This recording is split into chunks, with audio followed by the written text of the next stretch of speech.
What's up, guys? This is Brandon. Hi, I'm Jade. Good day, guys. Kyle speaking, and welcome to FPL Source. Today, we've got some interesting information for you guys. We're going to be discussing three major topics. I'm just going to jump straight into it. The first major topic is about the heavy hitters of FPL. Basically, what that means is your captaincy options, your larger budget players, high-profile players, that type of thing. The second thing we're going to be talking about is team structure.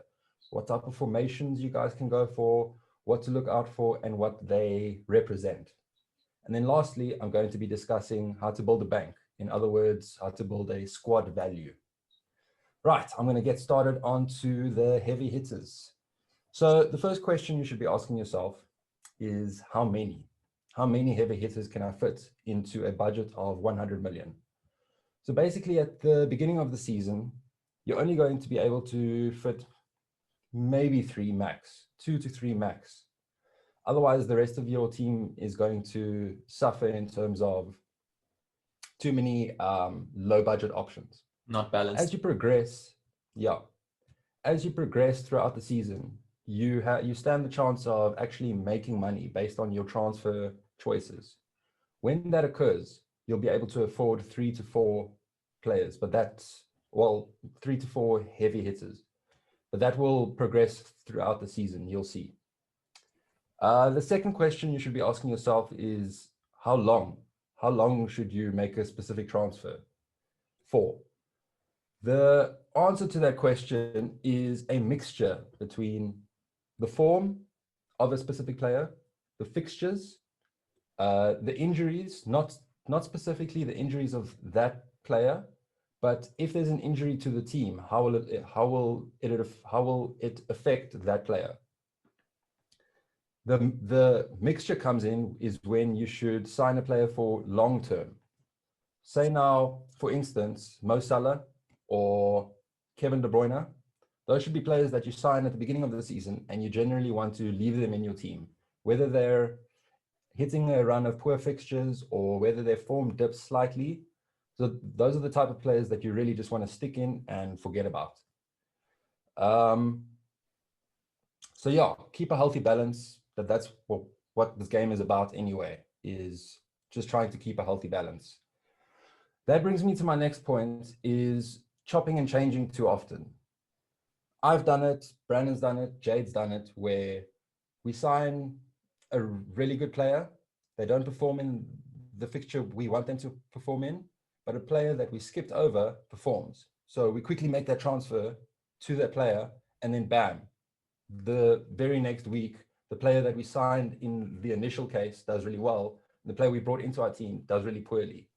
So I mean, you have once to you be make patient. It's all about the patience with the big hitters. Yeah, it's really important to link that patience to staying with either specific big hitters for the whole season, obviously without injuries and stuff, or making the changes between the heavy hitters at the right time. So not once they've had 2 bad game weeks, but once their fixtures turn, for example, or, something like that, something more significant than just they've had 2 bad game weeks. Because usually, 9 times out of 10 on the 3rd or 4th game week, they're going to come back with a mega haul and you're going to regret it. So you have to really take that into consideration. Yeah, in terms of the big hitters, you've got to think about it in the long-term spectrum. You don't really think about heavy hitters in the short term. So if they don't perform for the first 2 games out of a 10-game period, they will probably perform 8 out of the rest of them type of thing. So you definitely got to look at the long haul there. Plus their price is so high that you don't really want to be transferring those types of funds around. Plus it becomes hard to buy other players as soon as prices rise and stuff. So chopping and changing doesn't really help you with your budget either. Yeah, I will say that this does have contrast to the fact that if, for example, you have, Salah and Kevin De Bruyne and Kane, but you don't have Bruno Fernandes and they play the lowest ranked team in the league this season, there can be certain occasions where getting that guy in to captain him for this week, making sure you have him, can be planned for ahead, so that you don't have to immediately just swap and then swap back the next week when your other guy has a better fixture. So you need to take all these things into consideration and plan ahead and yeah, just make sure you don't waste all those transfers on someone that you especially not going to be captaining that week. So that's very true. I think planning ahead, considering the future fixtures, is definitely important. Yeah. At the end of the day, it's only logical to think that the Mo Salahs, the Bruno Fernandezes will be the highest scoring at the end of the season.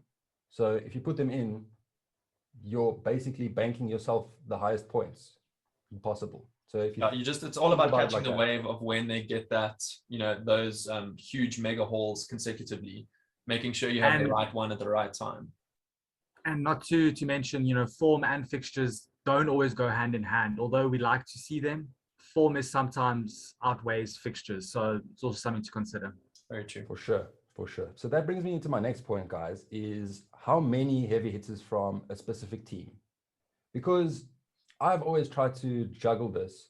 I mean, if Man City hits a really good run of fixtures, should I sign Kevin De Bruyne and Sterling into my team? Or is that maybe too, what's the word, compressing of my decision? Yeah, you're looking for points from one game. Yeah, it's not spread out. Yeah. Exactly. So I would say a maximum of 2, because a Sadio Mane and a Mo Salah might outscore if, for instance, if I were to put Kane and Kevin De Bruyne in. So if I were to just localize my decision to one team, it might be profitable. So that's up for debate, really. You can look at like last season where people had Kane and they had Son. You can say those are 2 heavy hitters, and they worked so well because they played every game together. They linked up with each other. If one was scoring, the other one was scoring. So in that case, you just have to look at it objectively and say, okay, are these 2 players worth having more than someone else at their price range? And the answer was yes. So everyone basically at a stage had Kane and had Son, and they were pumping for a good stage. They were literally, getting so many points consecutively. But in another, like on the other hand, if you, for example, went Mane and Salah last year, it probably wasn't going to be the best decision, because even though they were going through good phases and they were getting points, it was more like one or the other. So you have to just look at every situation objectively, I think, and Yeah, your last point there was what I was going to go on there. Because with Kane and Son, it seems like if one was scoring, the other one was assisting. They kind of are the focus of the attack for Spurs last season, whereas Mane, Salah kind of run on opposite wings. They're not really assisting each other, and they're not, they're either scoring or they're assisting, but very rarely do they link up together. Whereas like a Kevin De Bruyne as a big heavy hitter and having another City player, say now Foden, there are chances that Kevin De Bruyne will link up because he's very central. So it's key to pick the right type of player. So like keep picking Jesus was kind of outbalanced in those regions because he wasn't always scoring every game and he wasn't really assisting. It was, the luck of the draw in a way, where Kevin De Bruyne is more involved. So you've also got to think of the team chemistries and how the teams actually operate in terms of scoring goals. Yeah, I would also just say that it's important that you can only have 3 players from the same team. So if you're taking 2 heavy hitters, it means from one state, for example, Liverpool or Man United, if you're taking Bruno and Rashford, you can only have 1 Luke Shaw, and you can't get another defender or another midfielder or another striker, whatever. If you have Mane and Salah, it leaves you only Trent. And, what if Robertson decides to do something? Or, you must just keep that in mind, that 2 heavy hitters is taking up your 2 spots. So you're not going to be able to get those budget picks in from that team if they start doing better for the points per price, if you could say it like that. So it's important to take all of that into consideration. Yeah. At the same time, Liverpool's kind of a bad example because Trent Alexander-Arnold and Mo Salah, they're both heavy hitters in their own right. Yeah. And it would be preferable to have them both in your team. Yeah, but I'm saying if you had Salah, Mane and Alisson or whatever, you can't get Trent. Or if you have Trent and Salah and Mane, you can't get Robertson, or so exactly. Just got to make sure you get the budget options as well. For sure. And then this is the next question on the list, guys, is what constitutes a heavy hitter? What does that mean even? So basically, it's built up of a few factors. One of them is price, how much the player actually costs. The other one is ability, how they perform on the pitch. And then the last two are pretty simple. It's just goals and assists, or out and out goals and assists. Those four factors make up a heavy hitter. So for instance, Jack Grealish, Phil Foden, Mason Mount, Mason Greenwood even, aren't necessarily listed as super expensive players, but they are, in my opinion, captaincy choices. They are heavy hitters in their own right. So don't think of it as, maybe not Mason Mount, not yet anyway, but he has that ability is what I'm saying. He's got assists, he's got that presence on the pitch. I agree with you there. If that makes sense. Yeah, it does. I think, at the right time, a Mount would be a great captaincy option. It definitely comes onto the form for those types of players. Like Greenwood had a really good run of fixtures where he was scoring. So you were considering him as your captain over Bruno per se. So I would disagree though in some sense, because if you're saying that Mason Greenwood and Jack Grealish are heavy hitters, that sort of isn't what falls into the category of stick for a long period of time, consistently captain them every single week. Like, I think there's a difference between players that should be in your team for a very long period of time and you can captain them once or twice, compared to heavy hitters like Salah, Bruno, Kane, where you are literally considering them every single week, no matter who they're playing. You're going to consider them as a captaincy. So yeah, I think there's just a little bit of a differentiation to be made. Your heavy hitters would be talisman, basically the talisman for the team, the guy who's most likely to score, get some returns each week. The one thing I will say though is that there can be talismans for teams that are not heavy hitters, because Sarr is a talisman for Watford. He's not a heavy hitter. Zaha. So no, Ismaila Sarr, for example, is a talisman for I'm saying Zaha as well. Yeah, exactly. So I wouldn't say that there is a difference between talismans and heavy hitters. I think the heavy hitters are like specifically those that you literally consider for captaincy, no matter who they're playing, no matter how the team is doing, they are on like the top of your list. So you're right. I think you're right. Heavy hitters, definitely there is like a superiority complex in heavy hitters where, like you said, but it is worth considering some of those sort of mid-priced, not quite a primo option yet or a heavy hitter, that is worth having. And you would sort of rotate between multiple teams because the budget kind of falls in check where you can afford a lot of them. For sure, if you put them in saucy terms, you have peri and you have your lemon and herb, Yeah. To be one of them artisanal, tasty type of sauces, not quite there for the packer punch, but gives you what you want, ups your plate. So guys, I want to make a point here about FPL. It's all about the numbers. It's all about the points that you gain. Try not to let your emotions dictate which signings you should make.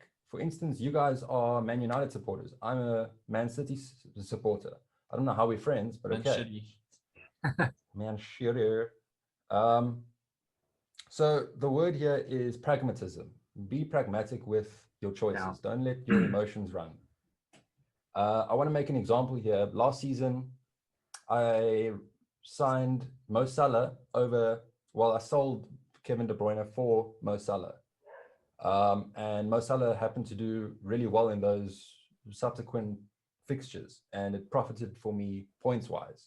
So I want to make a disclaimer and say that Man City is my team. Kevin De Bruyne is my favorite player, but I made that pragmatic decision for my points, and it profited for my season, helping me climb that ladder. So I'm not saying don't sign your favorite team or your favorite players, but be clever with the way in which you want to score points. You just have to look at it objectively, I think, in every situation. That's exactly. Tough. It's tough sometimes.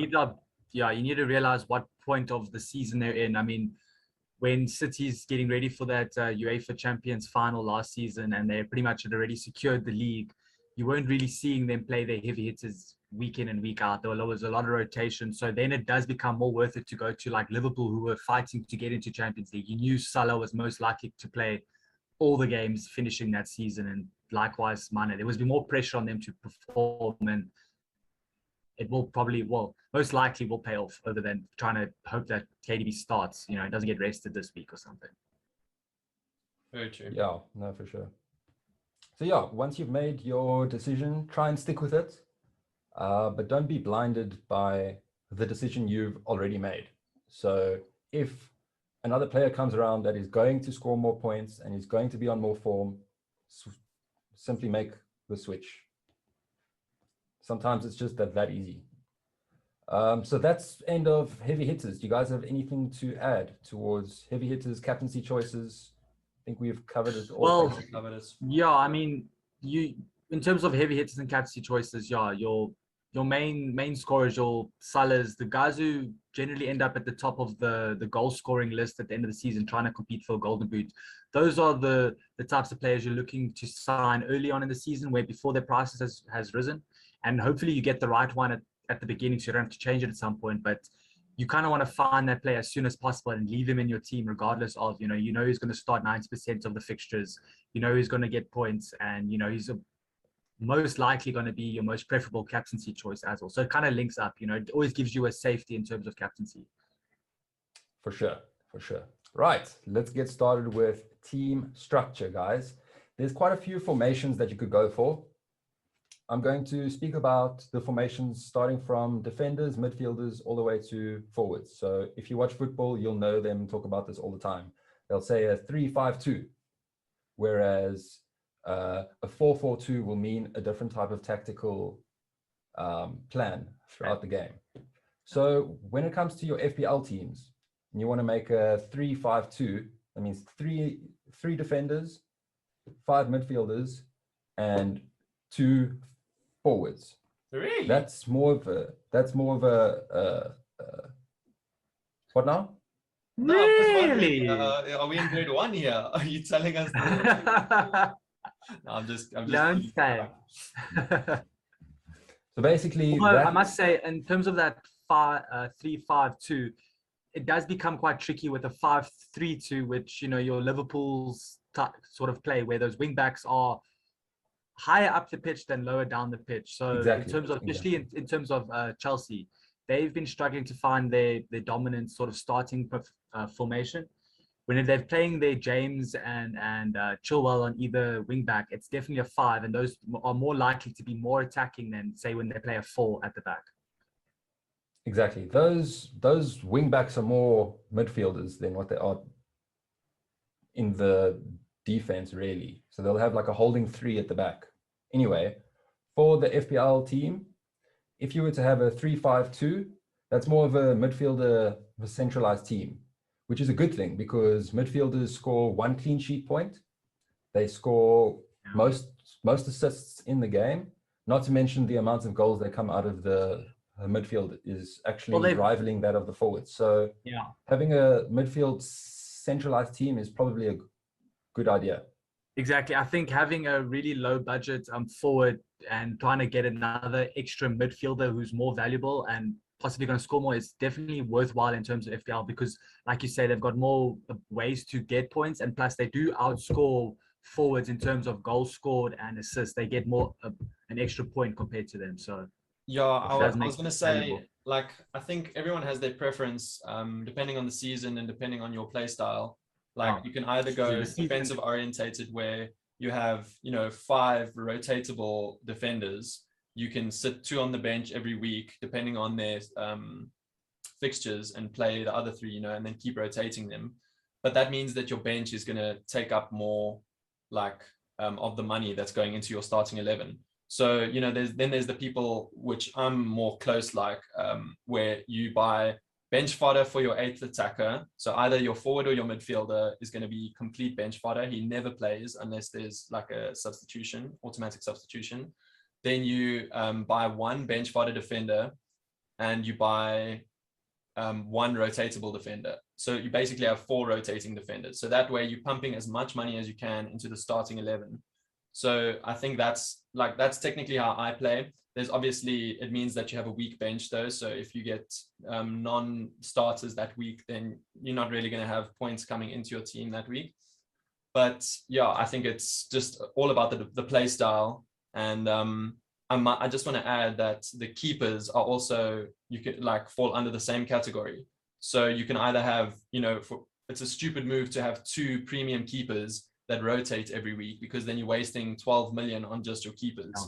So For sure. what I do is get one 4.5, 5 million max, but usually 4.5 million keeper. I play him week in, week out. I buy a 4 million keeper for the bench to sit every week, usually on the same team as him. So if he gets injured, then this one comes in. And then that way you literally only spend 8.5 million on your keeper. But yeah, so it's again more money. That's a good point, Brandon. That's a very good point to make. I mean, even shuffling around 2 4.5 keepers isn't always a bad tactic. I mean, Sanchez from Brighton is in there. You've got your Watford, Ben Foster. I don't know if he's going to get started, but McCarthy, those options. McCarthy as well. Yeah, exactly. So it depends on how you do it. If you're definitely going to go over 5, or even if you hit 5 mil for a keeper, you're looking to trade your other keeper out to make some money back.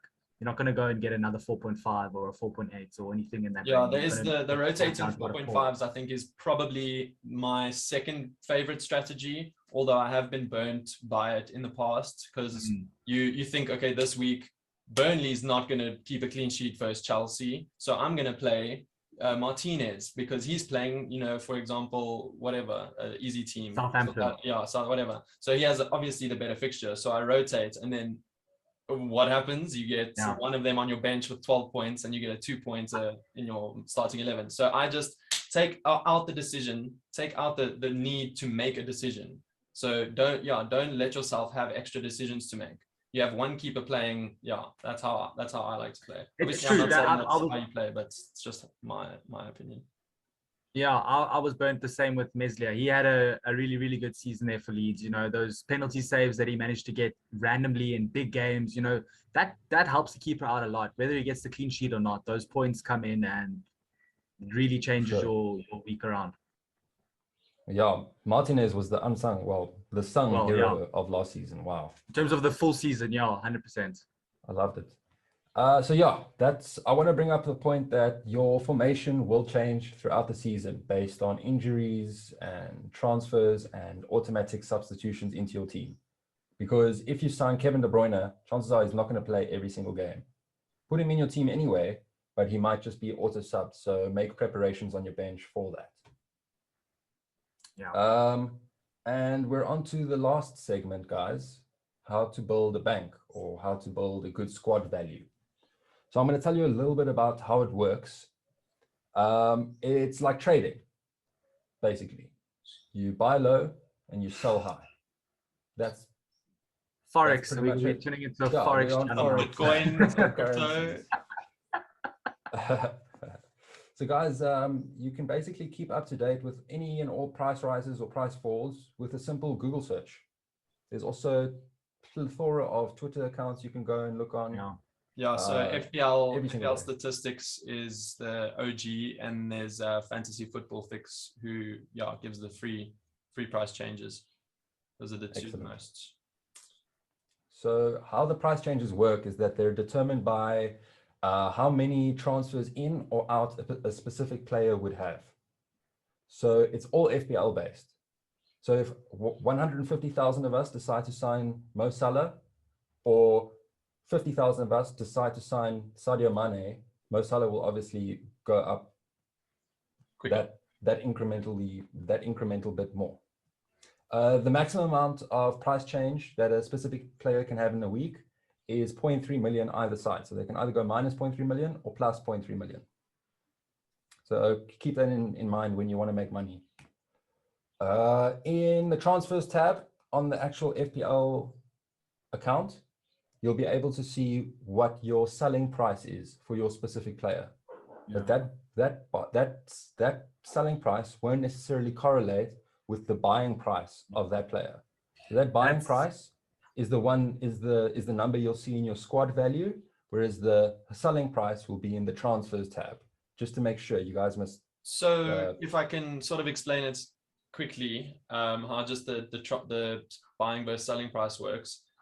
If a player rises in price twice from when you buy him.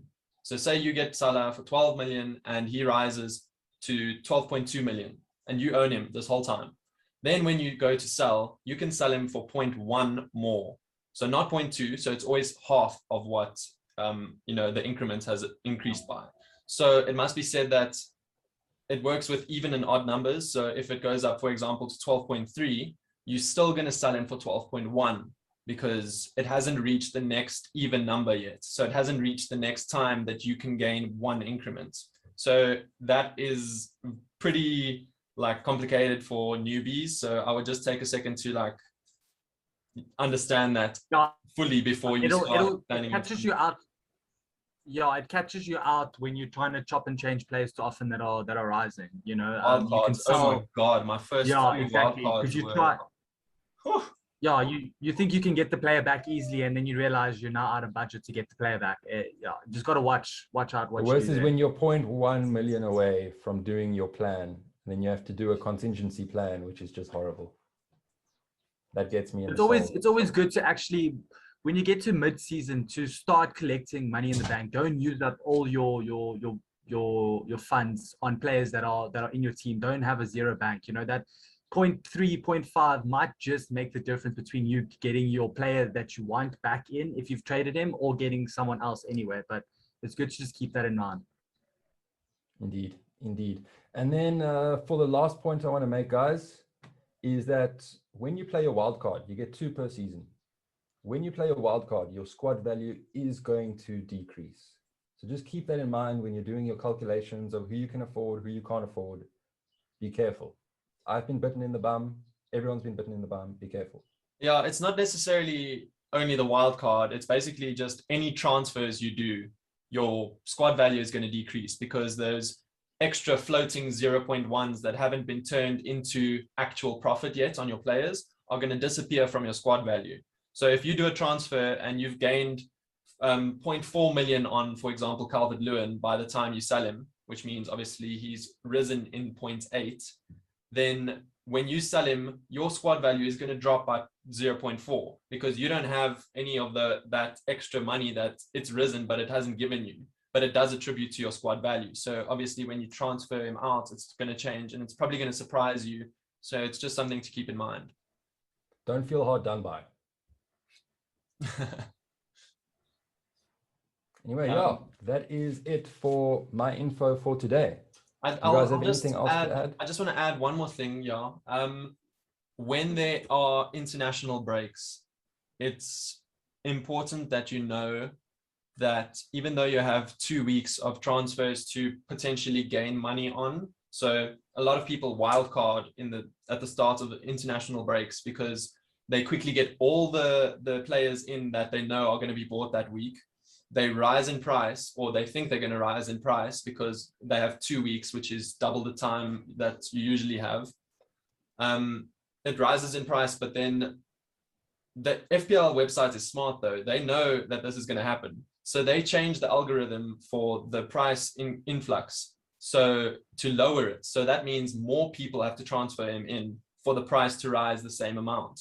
So don't get caught by that. Don't think you're too smart. Just check your facts before you ruin your whole team with your wild card. No, that's true, and especially with those internationals, you never know who's going to get injured there. So you might have wasted your transfer, and now he's injured a week before you start. So no, for sure. All right, guys, thank you so much. This was excellent. This was fun. Cool. Yeah, guys. Next episode. Stay healthy.